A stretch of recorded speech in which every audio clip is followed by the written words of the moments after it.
So hello guys, welcome back to channel again most welcome to the beautiful platform of Medcolor team. आज इस video में हम लोग बात करने वाले हैं एंटी एरिथमिक ड्रग्स के बारे में। ठीक है, इसके पहले वाले वीडियो में हम लोगों ने स्टडी किया था एंटी हाइपरटेंसिव ड्रग्स के बारे में, और उसके पहले हम लोग स्टडी किए थे एंटी एंजाइनल ड्रग्स के बारे में। ठीक है, और ये जो फर्स्ट है ये है एंटी एरिथमिक ड्रग्स। ठीक है, तो इसको आज हम डिटेल में पढ़ेंगे, और नेक्स्ट वीडियो जो आएगा वो कंप्लीट जो कार्डियोवैस्कुलर डिजीज़ हैं करने के लिए जितने भी मेडिसिन आते हैं, जैसे anti hypertensive drugs, anti anginal drugs और एंटी एरिथमिक, ये तीनों का कॉम्बिनेशन आएगा। और एक बात और मैं बता दूं कि जो आप लोग इसमें नोट्स पा रहे हो वो बेस्ट नोट्स है। अगर आप इसको फॉलो करते हैं, ये केमिस्ट्री की सीरीज़ जो चल रही है, अगर आप इसको फॉलो करते हो, आई एश्योर यू कि जितने भी क्वेश्चंस आपके बोर्ड के एग्जाम में पूछेंगे सबका आंसर इसमें सटीक तरीके से आपको मिल जाएगा। ठीक है, तो आज का वीडियो हम स्टार्ट करते हैं। Anti arrhythmic drugs. अब ये एरिथमिक क्या होता है, एरिथमिया क्या होता है? So arrhythmia is the irregular heart beat. जब भी हमारा हार्ट बीट जो हमारा इरेगुलर हो जाता है, बोले तो अगर हार्ट बीट मेरा बढ़ गया या फिर हार्ट बीट जो हमारा है वो घट गया, तो उसी को बोलेंगे हम arrhythmia. Arrhythmia is a condition in which our heart beat becomes irregular, मतलब रेगुलर नहीं होता है, नॉर्मल रिदम नहीं होता है, एब नॉर्मल रिदम होता है। ठीक है, अब एंटी एरिथमिक ड्रग क्या होता है? Anti arrhythmic drugs are the agents which is use to treat irregular heart beat, जिसको बोलते हैं हम एरिथमिया। तो एंटी एरिथमिक ड्रग ऐसे ड्रग्स होते हैं, एक ऐसे एजेंट्स होते हैं जो हमारे इरेगुलर हार्ट बीट को ट्रीट करते हैं और इरेगुलर हार्ट बीट को नॉर्मल करते हैं। ठीक है, नॉर्मल हार्ट बीट में कन्वर्ट कर देते हैं। ठीक, drugs which are use to treat abnormal rhythms are known as anti arrhythmic drug. ऐसे ड्रग्स जो हमारे एबनॉर्मल हार्ट रिदम को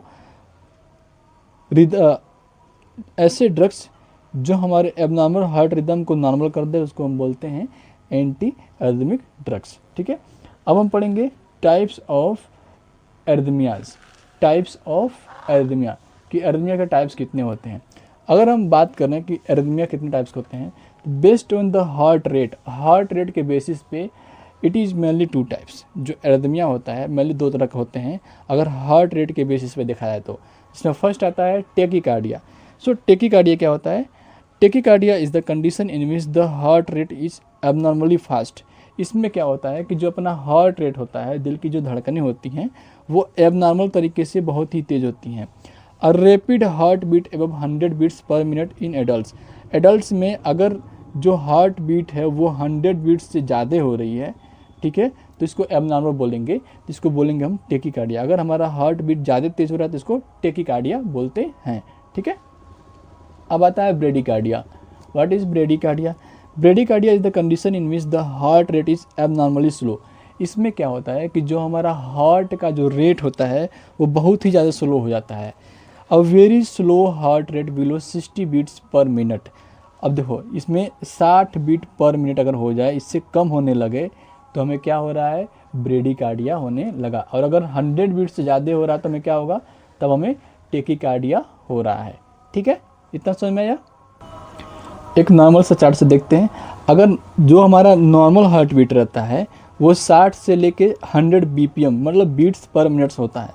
अगर नॉर्मल हार्ट रेट जो है 60 से 100 बीपीएम जो है, अगर इससे बढ़ जाता है, मतलब 100 बीपीएम से ज़्यादा होता है, बीट्स पर मिनट से ज़्यादा होता है, तो ये टेकीकार्डिया होता है।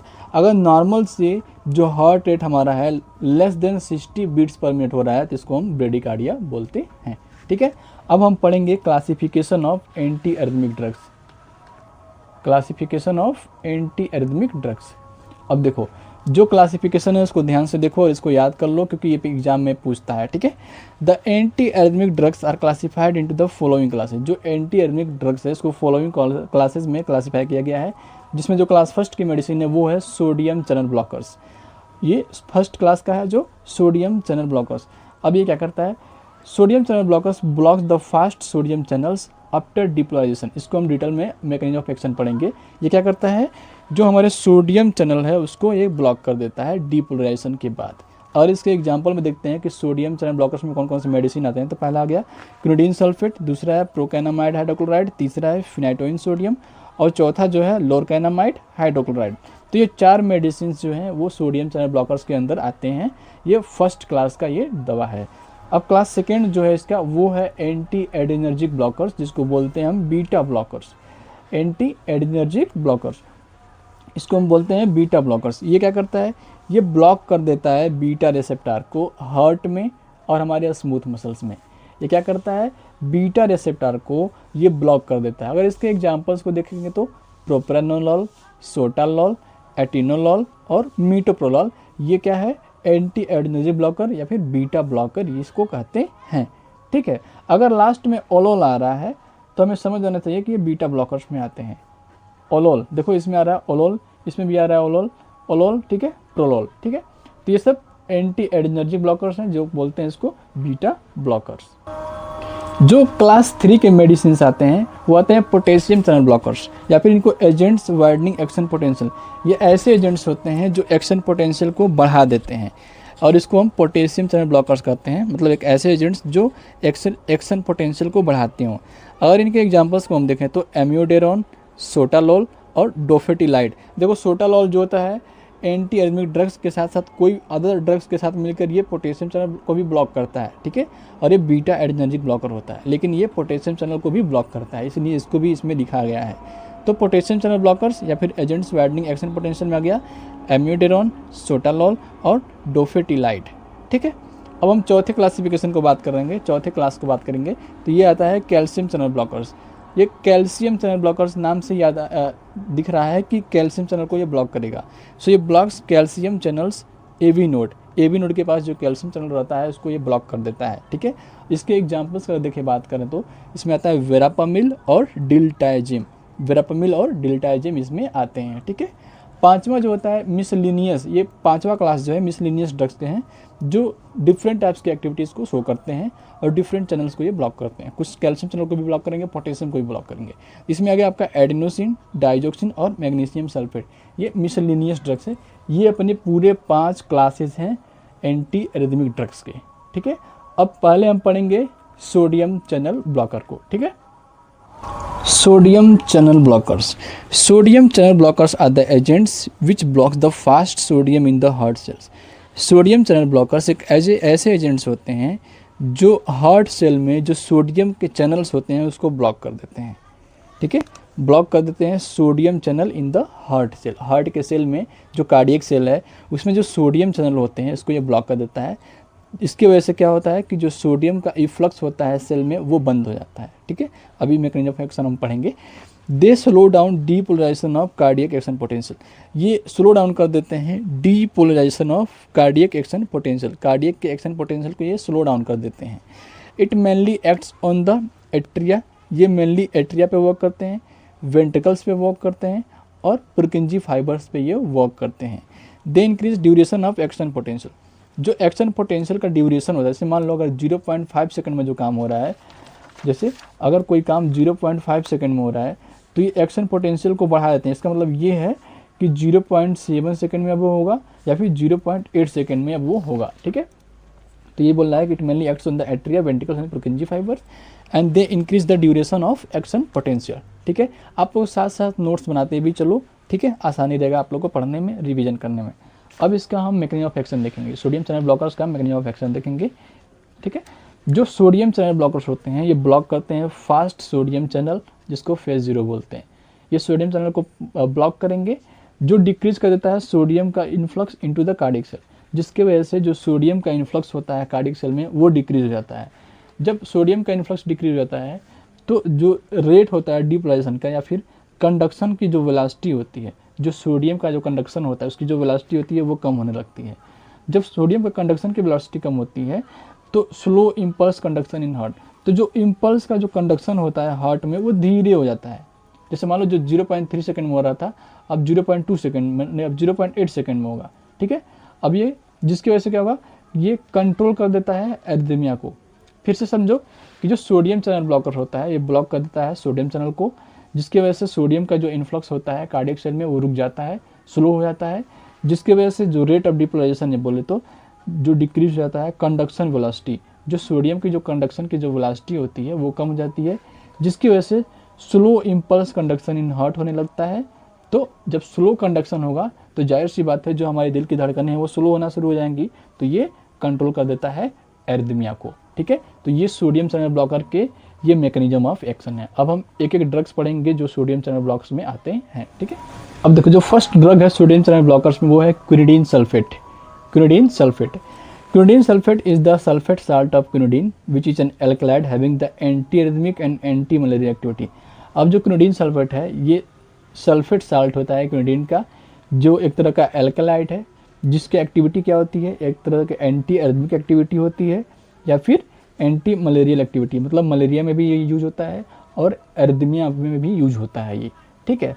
इसके अगर केमिकल फार्मूला की बातें करें तो C20H24N2O2 का होल ट्वाइस एंड H2SO4 ये इसका केमिकल फार्मूला है। देखो अगर जो स्टार मार्क वाले क्वेश्चन हैं, जैसे स्टार मार्क वाले मेडिसिन हैं, उनके हम स्ट्रक्चर पढ़ेंगे, लेकिन जो स्टार मार्क नहीं है उसका या तो आप केमिकल फार्मूला लिखोगे या फिर IUPAC नेम लिखोगे, दोनों में से कोई एक लिखोगे तो पूरा नंबर मिल जाएगा, ठीक है। चाहो तो आप दोनों लिख सकते हो। अब देखो इसका mechanism of action. Quinidine sulphate act as a anti arrhythmic agent which block the fast sodium channel in the cardiac cell by slowing the depolarisation and conduction velocity. They slow down impulse conduction in the heart, action potential of AB node. जैसा मैंने आपको समझाया है same वही mechanism of, इसमें यही बोल रहा है कि जो सोडियम चैनल ब्लॉकर जो क्विनिडीन सल्फेट होता है ये एक तरह का सोडियम चैनल ब्लॉकर है, तो ये ब्लॉक कर देगा फास्ट सोडियम चैनल को, जिसकी वजह से सोडियम का इन्फ्लक्स जो होगा कार्डियक सेल में वो कम हो जाएगा, तो जिसकी वजह से जो कंडक्शन वेलोसिटी होता है वो कम हो जाएगा।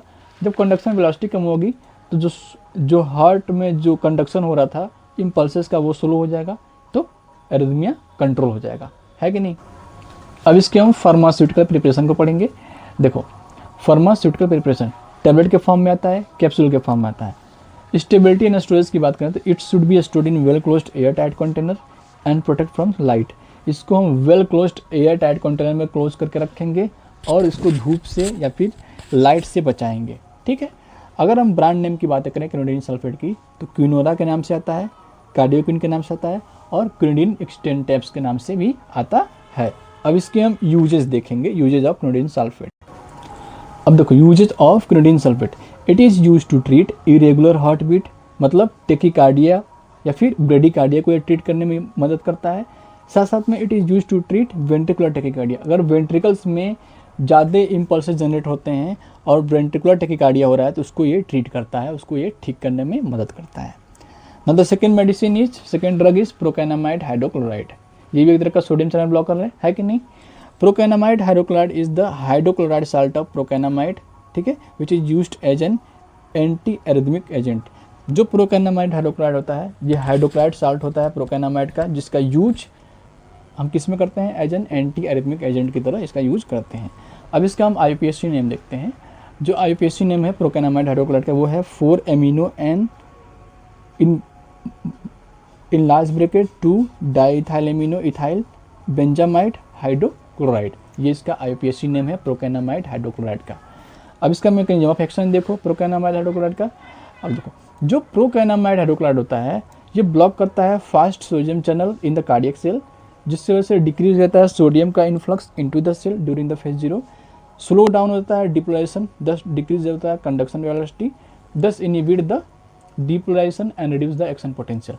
जो हमने लिखवाया है सोडियम चैनल ब्लॉकर का मैकेनिज्म ऑफ एक्शन, अब जितने भी मेडिसिन हैं जो ड्रग्स आप पढ़ रहे हो प्रोकैनामाइड हाइड्रोक्लोराइड या फिर क्विनिडीन सल्फेट, आप सब में वही मैकेनिज्म ऑफ एक्शन आप उतार दोगे, कोई प्रॉब्लम नहीं होगा, ठीक है। ये मैं बस वैसे लिखवा दिया हूँ ताकि आपको रिपीटेटिव तरीके से रिवीजन हो जाए, ठीक है।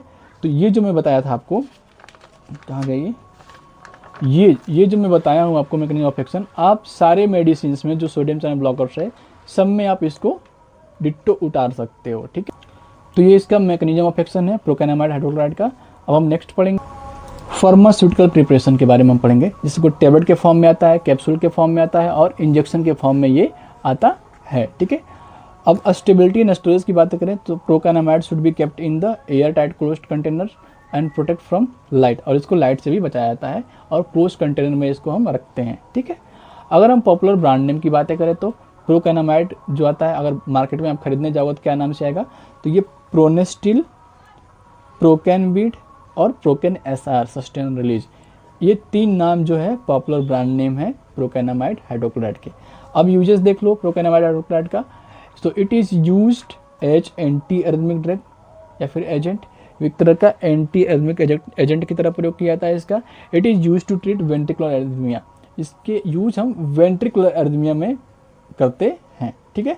अब जो नेक्स्ट मेडिसिन हम पढ़ेंगे वो है phenytoin sodium. Phenytoin sodium, so phenytoin sodium is the sodium salt of phenytoin which is a hydantoin derivative showing the anti-epileptic and anti-convulsant activity। जो फिनाइटोइन सोडियम होता है एक तरह का फिनाइटोइन साल्ट होता है, हाइडेंटोइन डेरिवेटिव होता है जिसका यूज हम एंटी इपिलेप्टिक या फिर एंटी कन्वर्सेंट एक्टिविटी में करते हैं। एंटी इपिलेप्टिक बोले तो जिसको सीजर आता है, जिसको मिर्गी के दौरे आते हैं, ठीक है। अभी इसका मैकेनिज्म ऑफ एक्शन हम देखेंगे। अब देखो इसका केमिकल नेम देखो, केमिकल नेम बोले तो आईपीएससी नेम देखो, सोडियम 5,5 डाइफिनाइल 1,2,4 इमिडा जोलिडिनाडाइंस, ठीक है। तो ये फिनाइटोइन सोडियम का केमिकल नेम है या फिर आईपीएससी नेम है। चूँकि ये स्टार मार्क वाला ड्रग है तो इसका हम स्ट्रक्चर भी देखेंगे, ठीक है, इसका हम स्ट्रक्चर भी देखेंगे, है कि नहीं, ठीक है। अब देखो स्ट्रक्चर ऑफ फिनाइटोइन सोडियम, ये दो बेंजीन रिंग है, ठीक है, मेटा पोजीशन से दोनों जुड़े हुए हैं। फिर से ये देखो OH जुड़ा है यहाँ पर, डबल नाइट्रो ग्रुप है ONA, ये फिनाइटोइन सोडियम का स्ट्रक्चर है। अब मैकेनिज्म ऑफ एक्शन देखो फिनाइटोइन सोडियम का। So phenytoin sodium block voltage gated sodium channel in neurons, neurons में जो वोल्टेज गेटेड सोडियम चैनल होता है इसको ब्लॉक कर देता है। इसकी वजह से prevents repetitive firing of neuron, जो न्यूरॉन की फायरिंग होती रहती है वो बंद हो जाती है, जिसके वजह से जो न्यूरोनल मेम्ब्रेन हो वो स्टेबलाइज होना शुरू हो जाती है, अस्थिर होना शुरू हो जाती है। जब न्यूरोनल मेम्ब्रेन अस्थिर होना शुरू कर देती है तो डिक्रीज हो जाता है speed of abnormal electrical activity.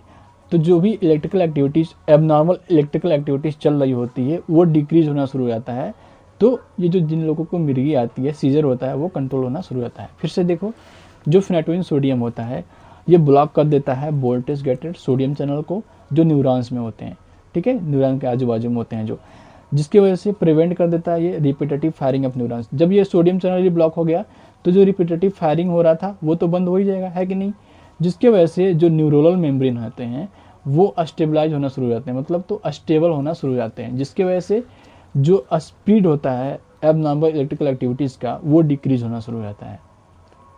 जो एबनॉर्मल एक्टिविटीज़ जो फैली हुई है वो पूरे बॉडी में डिफरेंट जगहों पे, तो वो कम होना शुरू हो जाता है, डिक्रीज होना शुरू हो जाता है, जिसकी वजह से जो सीजर होता है वो कंट्रोल में आना शुरू कर देता है। तो ये फिनाइटोइन सोडियम का मैकेनिज्म ऑफ एक्शन है। अब इसके फार्मास्यूटिकल प्रिपरेशन को हम पढ़ेंगे। सो जो फार्मास्यूटिकल प्रिपरेशन है it comes in capsule form, tablet form और इंजेक्शन फॉर्म, ये तीनों फॉर्म में आते हैं, ठीक है। अब स्टेबिलिटी एंड स्टोरेज देखो, stability it should be stored at room temperature, इसको रूम टेम्परेचर को स्टोर करेंगे 20 से 25 डिग्री सेल्सियस पे, and protect from heat and light, इसको हम हीट से और लाइट से बचा कर रखेंगे, ठीक है। अब देखो पॉपुलर ब्रांड नेम फिनाइटोइन सोडियम अगर मार्केट में जाओ खरीदने के लिए तो किस नाम से आएगा, ये देखो डिलेंटिन नाम से आएगा और फिनाइटिक नाम से ये आएगा, ठीक है। अब यूजेस देख लो फिनाइटोइन सोडियम का। So it is use to treat the cardiac arrhythmia, मतलब अगर एरिथमिया है तो उसको ट्रीट करने में करते हैं। It is use to treat epilepsy, जब किसी को मिर्गी आता है उसमें भी इसका यूज़ करते हैं उसको ठीक करने के लिए, ठीक है। तो ये था अपना फिनाइटोइन सोडियम। अब हम पढ़ेंगे लोरकेनामाइड हाइड्रोक्लोराइड,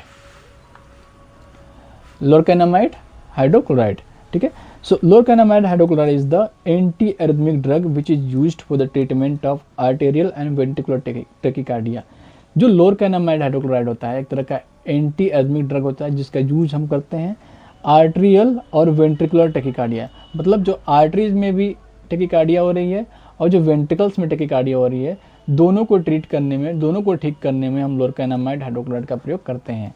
अब इसके केमिकल नेम को देखो, केमिकल नेम बोले तो IUPAC name N4 क्लोरफिनाइल 2 phenyl N1 propane 2 आइल पिपेरिडीन 4 आइल एसिटामाइड हाइड्रोक्लोराइड, ये इसका केमिकल नेम है, ठीक है। अब हम पढ़ेंगे इसका mechanism of action, mechanism of action. अब देखो it blocks the voltage gated sodium channel in the cardiac cell, ये कार्डियक सेल में जो वोल्टेज गेटेड सोडियम चैनल होता है उसको ब्लॉक कर देता है, जिसके वजह से जो हार्ट के जो सिग्नल्स होते हैं वो कम होना शुरू हो जाते हैं, स्लो होना शुरू हो जाते हैं। जब हार्ट के सिग्नल स्लो होना शुरू हो जाएंगे तो जो हमारा एरिथमिया है वो कंट्रोल में आना शुरू हो जाएगा।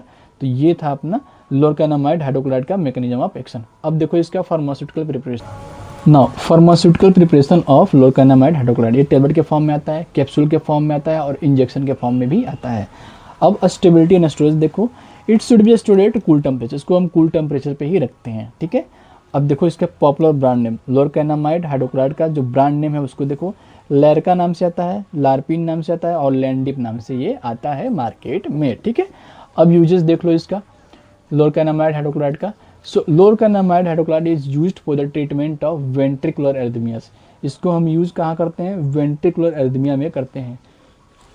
जब भी हमारे वेंट्रिकल्स में एरिथमिया जनरेट होता है तो उसमें हम लोरकानामाइड हाइड्रोक्लोराइड का यूज़ कर देते हैं उसको ट्रीट करने के लिए, ठीक है। तो ये अपना पूरा था सोडियम चैनल ब्लॉकर। अब हम पढ़ेंगे second class calcium channel blockers. Calcium channel blockers, so calcium channel blockers are the drugs that block the calcium channel from entering the cardiac muscles which relaxes the blood vessels। जो calcium channel blockers होते हैं एक ऐसे drugs या फिर agents होते हैं जो ब्लॉक कर देते हैं कैल्शियम चैनल को from entering the cardiac muscle, मतलब कार्डियक मसल में जो कैल्शियम की एंट्री होती है उसको रोक देते हैं, ठीक है, जिसकी वजह से जो ब्लड वेसल्स होते हैं रिलैक्स होना शुरू हो जाते हैं। अभी इसका हम लोग मैकेनिज्म ऑफ एक्शन पढ़ेंगे डिटेल में, ठीक है। Calcium channel blockers present in smooth muscles SA node और एवी नोड, ठीक है, ऑफ हार्ट। जो कैल्शियम चैनल ब्लॉकर्स होते हैं कहाँ कहाँ मौजूद होते हैं, स्मूथ मसल्स में, एसए नोड में जिसको बोलते हैं साइनोएट्रियल नोड और एट्रियोवेंट्रिकुलर नोड में, ठीक है। The drugs which blocks the calcium channels are, ऐसे ड्रग्स जो कैल्शियम चैनल को ब्लॉक करते हैं वो कौन कौन से हैं, वेरापामिल और डिल्टाइजेम, ये दोनों ड्रग्स हैं जो कैल्शियम चैनल को क्या कर देंगे, ब्लॉक कर देंगे, ठीक है। अब जो कैल्शियम चैनल ब्लॉकर्स होते हैं उसका मैकेनिज्म ऑफ एक्शन देखो, calcium channel blockers block L type calcium channels, ये एल टाइप कैल्शियम चैनल को ब्लॉक कर देता है जिसकी वजह से डिक्रीज हो जाता है calcium entry in the cardiac and smooth muscle. तो कार्डियक और स्मूथ मसल्स में जो कैल्शियम की एंट्री होती है वो डिक्रीज होना शुरू हो जाती है, जिसकी वजह से जो मस्कुलर कंट्रैक्शन होता है वो कम होना शुरू हो जाता है। तो जो हमारे ब्लड वेसल्स होते हैं वो रिलैक्स होना शुरू हो जाते हैं, वेसोडाइलेटर्स होता है, ठीक है। तो जिसकी वजह से जो हमारा हार्ट रेट है वो कम होना शुरू हो जाता है, ब्लड प्रेशर कम होना शुरू हो जाता है और जो कार्डियक वर्कलोड है जो तेज़ी से काम कर रहा था हार्ट के मसल्स वो स्लो होना शुरू हो जाता है। फिर से देखो, जो कैल्शियम चैनल ब्लॉकर्स होते हैं ये ब्लॉक करते हैं एल टाइप कैल्शियम चैनल को जो हार्ट में होता है, ठीक है। अब जो कैल्शियम चैनल जब ब्लॉक होता है तो डिक्रीज होने लगता है कैल्शियम की एंट्री किसमें, कार्डियक और स्मूथ मसल्स में, जिसकी वजह से जब कार्डियक और स्मूथ मसल में सफिशिएंट अमाउंट में कैल्शियम की एंट्री नहीं होती है तो जो मसल कंट्रैक्शन होता है वो कम होना शुरू हो जाता है। जब मसल कंट्रैक्शन डिक्रीज होना शुरू हो जाएगा तो जो ब्लड वेसल्स हमारे हैं वो रिलैक्स होना शुरू हो जाएंगे, मतलब वेसोडाइलेशन होना शुरू हो जाएगा, जिसकी वजह से जो हमारा हार्ट रेट है वो कम हो जाएगा, ब्लड का प्रेशर कम हो जाएगा और जो कार्डियक वर्कलोड है वो कम होना शुरू हो जाएगा, ठीक है। तो ये अपना मैकेनिज्म ऑफ एक्शन है कैल्शियम चैनल ब्लॉकर का। अब हम पढ़ेंगे वेरापामिल, इसके जो ड्रग्स है उसको हम पढ़ेंगे वेरापामिल। वेरापामिल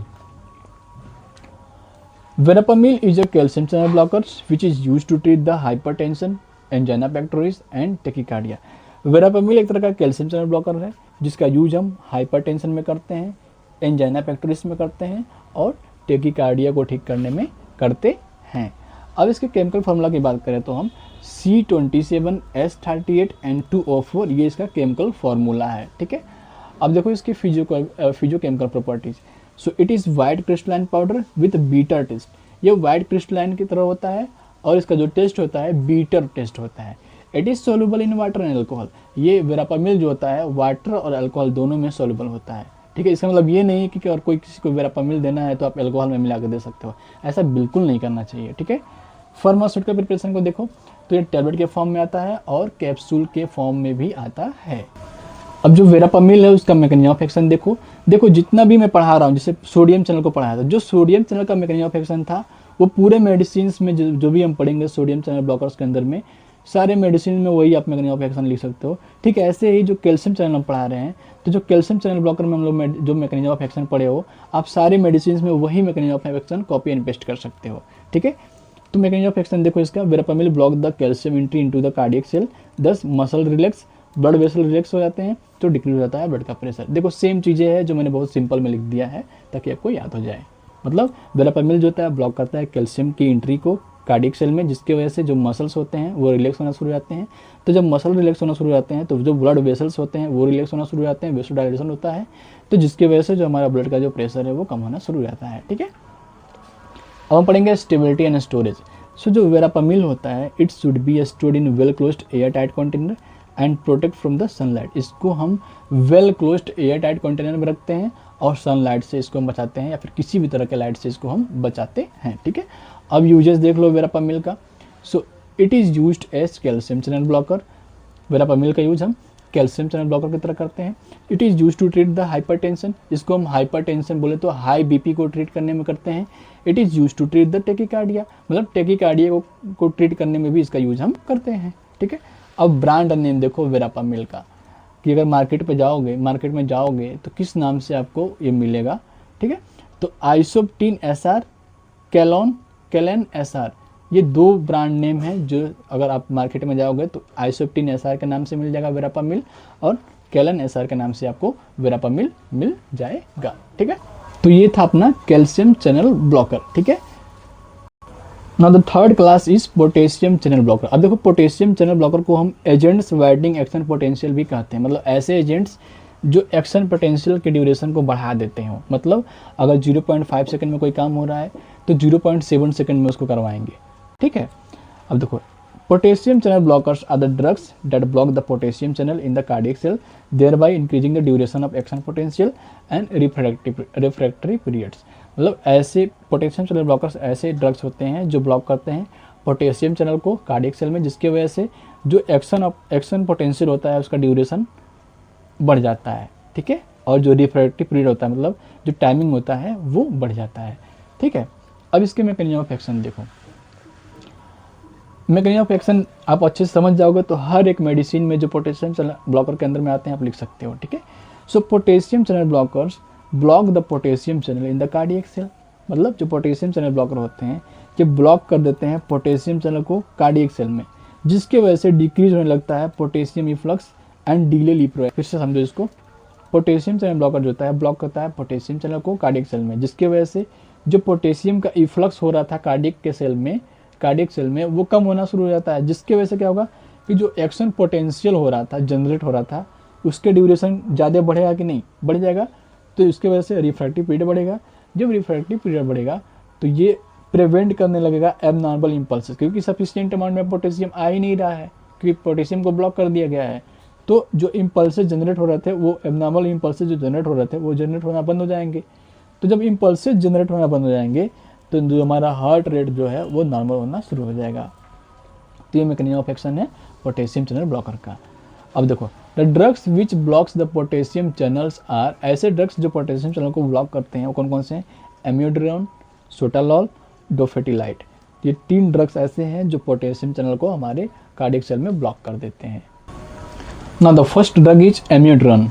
जो पोटेशियम चैनल ब्लॉकर हम लोग पढ़े हैं इसमें जो फर्स्ट ड्रग है एम्योड्रोन है। ठीक है, so it is an anti arrhythmic drug which is use to treat and prevent the irregular heart beat. एक तरह का एंटी एरिथमिक ड्रग होता है, एक तरह का ये पोटेशियम चैनल ब्लॉकर है, लेकिन ये एंटी एरिथमिक ड्रग होता है जिसका यूज़ हम करते हैं इरेगुलर हार्ट बीट को प्रिवेंट करने में, रोकने में, मतलब इरेगुलर हार्ट बीट को ठीक करने में इसका हम प्रयोग करते हैं। It is the potassium channel blocker, मतलब ये पोटेशियम चैनल को ब्लॉक कर देता है। ठीक है, फिर जो केमिकल प्रॉपर्टीज देखो, it is yellowish in colour. इसका जो कलर होता है एम्योड्रोन का येलो कलर का होता है, और बीटर इन टेस्ट होता है, हल्का सा बीटर इन टेस्ट होता है। अब इसका मैकेनिज्म ऑफ एक्शन देखो, जैसा मैंने बताया पोटेशियम चैनल ब्लॉकर का सेम वही मैकेनिज्म ऑफ एक्शन मैं छोटे में लिखा हूँ, इसको आप देख लो, आप समझ जाओगे।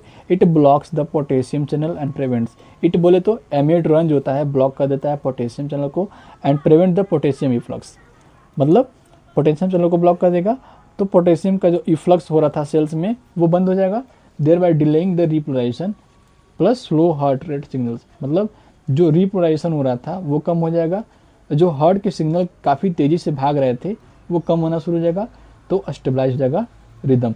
जो हमारा रिदम एबनॉर्मल था वो क्या हो जाएगा, नॉर्मल हो जाएगा। ठीक है, तो ये एम्योड्रोन का मैकेनिज्म ऑफ एक्शन है। अब इसके फार्मास्यूटिकल प्रिपरेशन देखो, टैबलेट के फॉर्म में आता है, ये इंजेक्शन के फॉर्म में आता है। स्टेबिलिटी एंड स्टोरेज देखो, it should be stored in cool and dry place and prevent from sunlight. इसको हम हमेशा कूल एंड ड्राई प्लेस पर रखते हैं और हमें इसको लाइट से बचाना होता है। ठीक है, अब पॉपुलर ब्रांड नेम देखो इसका, तो अगर एमिड्रान को आप मार्केट में लेने जाओगे तो ये पेसेरॉन के नाम से आएगा, नेक्स्टेरॉन के नाम से आएगा और कोडेरॉन के नाम से ये आएगा। अब इसका यूजेज देखो, एमिड्रान का uses of amiodarone. So it is use to treat the tachycardia, it is use to treat the hypertension. इसको हम टेकिकार्डिया को ठीक करने में करते हैं और हाइपरटेंशन को ठीक करने में करते हैं। अब आ गया नेक्स्ट जो है एंटी एडिनर्जिक ब्लॉकर, जिसको हम बीटा एडिनर्जिक ब्लॉकर बोलते हैं।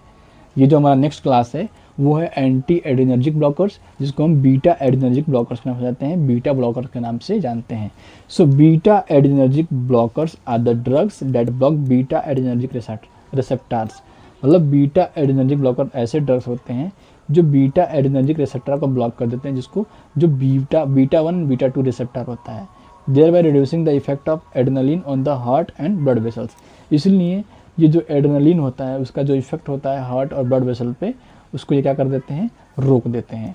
ठीक है, अब इसका मैकेनिज्म ऑफ एक्शन देखो, बीटा ब्लॉकर का मैकेनिज्म ऑफ एक्शन। जो बीटा ब्लॉकर होता है ये ब्लॉक कर देता है बीटा 1 रिसेप्टर को हार्ट में एंड बीटा 2 रिसेप्टर्स, जिसकी वजह से जो एड्रेनलिन जो हार्ट से निकलता है, हार्मोन जो निकलता है, उसका इफेक्ट को स्लो कर देता है, जिसकी वजह से साइक्लिक एमपी का प्रोडक्शन जो होता है वो स्लो हो जाता है। तो जिसके वजह से जो हमारा हार्ट रेट होता है और जो फोर्स ऑफ कंट्रैक्शन रिलैक्सेशन होता है वो डिक्रीज होना शुरू हो जाता है। जब force of contraction and decrease in the heart rate होना शुरू होता है, इसके वजह से जो हमारा कार्डियक आउटपुट होता है वो डिक्रीज होना शुरू होता है, तो हमारा ब्लड प्रेशर डिक्रीज होना शुरू हो जाता है। फिर से देखो, जो बीटा ब्लॉकर होता है ब्लॉक करता है बीटा 1 रिसेप्टर हार्ट में और बीटा 2 रिसेप्टर्स को, जिसकी वजह से एड्रेनलिन का जो सिक्रेशन होता है हार्ट से, उसका सिक्रेशन कम हो जाता है, तो साइक्लिक एमपी का प्रोडक्शन भी कम हो जाता है, तो जिसकी वजह से जो हमारा हार्ट रेट होता है वो घट जाता है और फोर्स ऑफ कंट्रैक्शन भी घट जाता है, तो कार्डियक आउटपुट भी घट जाता है और ब्लड प्रेशर भी घट जाता है। The drugs which blocks the beta receptors are, ऐसे ड्रग्स जो बीटा रिसेप्टर को ब्लॉक करते हैं कौन कौन से हैं, प्रोप्रानोलॉल, सोटालॉल, एटिनोलॉल, मिटोप्रोलॉल। ठीक है, तो ये ऐसे ड्रग्स हैं जो बीटा रिसेप्टर को क्या करेंगे, ब्लॉक कर देते हैं। अब फर्स्ट हम लोग पढ़ेंगे सोटालॉल, ये आपका आखिरी ड्रग है जो हम एंटी एरिथमिक ड्रग में पढ़ेंगे, जो एक तरह का बीटा एडिनर्जिक ब्लॉकर है। ठीक है, sotalol is the beta adrenergic blocker that helps to increase the duration of action potential, it inhibit the release of adrenaline. जो सोटालॉल होता है एक तरह का बीटा एडिनर्जिक ब्लॉकर होता है, जिसका यूज हम करते हैं ड्यूरेशन ऑफ एक्शन पोटेंशियल को बढ़ाने में। ठीक है, और ये इनहिबिट करता है रिलीज ऑफ एड्रेनलिन, क्योंकि जब एक्शन पोटेंशियल तेजी से होगा, मतलब तेजी से इम्पल्सेस जनरेट हो रहे हैं और तेजी से इम्पल्सेस ट्रांसफर हो रहे हैं, जिसकी वजह से टेकिकार्डिया होता है। जब इम्पल्सेस का ड्यूरेशन बढ़ जाएगा, इसका मतलब ये है अगर इम्पल्सेस तेजी से भाग रहे हैं, ठीक है, और अगर इम्पल्सेस धीरे धीरे भाग रहे हैं, तो ये डिफरेंस तो करेगा कि नहीं। तो इसका मतलब ये है कि जो सोटालॉल होता है ये ड्यूरेशन जो होता है एक्शन पोटेंशियल को उसको बढ़ा देता है, इसका मैकेनिज्म ऑफ एक्शन देखो। Sotalol blocks the beta receptor in the heart, जो डिले करवाता है रिपोलराइजेशन का, जिसकी वजह से स्लो हार्ट रेट होता है और जो हार्ट का रिदम होता है वो अस्थिर होना शुरू हो जाता है। अब इसकी फार्मास्यूटिकल प्रिपरेशन की बात करें तो टैबलेट के फॉर्म में आता है। स्टेबिलिटी एंड स्टोरेज की बात करें तो it must be stored in the well closed container and protect from the light. इसको हमेशा हम वेल क्लोज्ड कंटेनर में रखते हैं और लाइट से बचाते हैं। पॉपुलर ब्रांड नेम, अब सोटालॉल का पॉपुलर ब्रांड नेम देखो तो बीटा पेस के नाम से आता है, शोरिन के नाम से आता है और सोटाइलिज के नाम से आता है। ठीक है, अब यूजेज देखो, uses of sotalol, it is use to treat tachycardia, it is use to treat the arterial tachycardia, it blocks the beta receptor. तो ये इसका यूजेज है। तो अभी तक हम लोगों ने पढ़ा एंटी एरिथमिक ड्रग्स के सारे क्लासेस को, जिसमें हम लोगों ने पढ़ा था sodium channel blocker, calcium channel blocker, beta blockers and potassium channel blockers को। ठीक है, तो ये था अपना पूरा एंटी एरिथमिक ड्रग्स। ठीक है, इसके पहले भी जो वीडियोज आ गई है आप उसको देख लेना। और देखो ये जो आपको वीडियो मिला है, जिसमें जो इसमें कंटेंट मिला है वो बेस्ट कंटेंट है, तो आप इसको बार बार रिवाइज करो, बार बार देखो, नोट्स बनाओ। ठीक है, और तब तक के लिए चैनल को लाइक करो, शेयर करो एंड सब्सक्राइब करो। Thank you.